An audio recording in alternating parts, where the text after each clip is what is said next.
నేనైతే first time తొలి ఏకాదశిని ఇలా జరుపుకున్నానండి. ఆ రోజు రథం ముగ్గు వేశాను. బాగా కుదిరింది రథం ముగ్గు.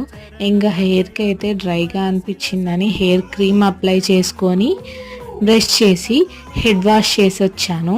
ఇంకా కిచెన్‌లోకి వెళ్ళిపోయి నైవేద్యంగా పులిహోర, బెల్లం పొంగలి ప్రిపేర్ చేసి పెట్టేసుకున్నాను. ఆ తర్వాత దేవుడి గది అంతా శుభ్రం చేసి, దేవుడి సామాగ్రి అంతా క్లీన్ చేశాక దేవుడికి బొట్లన్నీ పెట్టి ఫ్లవర్స్ కూడా పెట్టాను. ఇంకా దేవుడికి దీపం వెలిగించి నైవేద్యం పెట్టుకొని కొబ్బరికాయ కొట్టాను. ఆ తర్వాత టిఫిన్ అయితే చేశాను. టిఫిన్‌లోకి ఇక్కడ చూపిస్తున్నవన్నీ తిన్నాననమాట. అన్నీ టేస్ట్ బాగా కుదిరాయి. ఇంకా రోజు తర్వాత బేబీతో టైం స్పెండ్ అయితే చేశాను. ఇంకా దాని తర్వాత అమెజాన్‌లో ఆర్డర్ పెట్టిన బేబీ టీ షర్ట్స్ కాంబోస్ అయితే ఇంటికొచ్చాయి. అన్బాక్సింగ్ అయితే చేశాను.